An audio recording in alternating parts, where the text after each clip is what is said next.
Hello everyone, আর আমি এখন Pahalgam sub district হসপিটালে এসেছি। হসপিটালে আসার একটা কারণ, মানে হঠাৎ করে যে গেস্টরা এসেছিলেন তাদের মধ্যে একজন অসুস্থ হয়ে গেছিলেন, মাথা ঘুরে পড়ে গেছিল, সঙ্গে সঙ্গে হার্ট ব্লক হয়ে গেছিল। তো তাড়াতাড়ি করে হসপিটালে নিয়ে এসে ট্রিটমেন্ট করা হলো, এখন ঠিক আছে। হয়তো ওনার ভাই।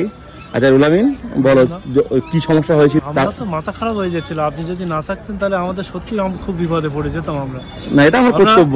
হ্যাঁ অবশ্যই আপনার কর্তব্য, কিন্তু মানে ভাবছিলাম আমরা যদি অন্য কোথাও হতো আপনি ছাড়া, তাহলে আমরা সত্যিই খুব বিপদে পড়ে যেতাম। কিন্তু আমরা অরিজিনাল যতটুকু আশা করেছিলাম তার থেকে অনেক বেশি পেয়েছি। থেকে খুব ভালোভাবে যে তুলনামূলক আমরা যতটা আশা করিলাম তবে তার থেকেও বেশি। এইটা আমি বলবো যে নিজেরা মানে এই সব কারণের জন্য না আসাটা ঠিক। অনেকে হয়তো জানে বা চেনে মনে করেন নিজেরাই যেতে পারবো, কিন্তু এই যে বিপদাবাদ গুলো বা এখানকার যেসব নিজেরা একটু পরিচিত না থাকলে এখানকার যে অবস্থা, তাতে সমস্ত জায়গায় ঠকতে হবে।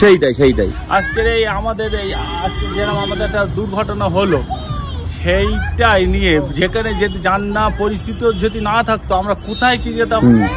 এমনি তো হাত তো পুরো ব্লক হয়ে গেছে।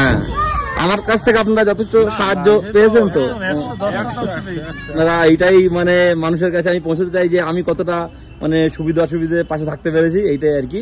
ঠিক আছে, আপনারা সাবধানে বাড়ি যান, এখন সুস্থ হয়ে গেছে। এই সেলাইনটা শেষ হলে কটা মেডিসিন দিয়ে দেবে, আপনারা সাবধানে নিয়ে যেতে পারবেন, কোনো অসুবিধা নেই।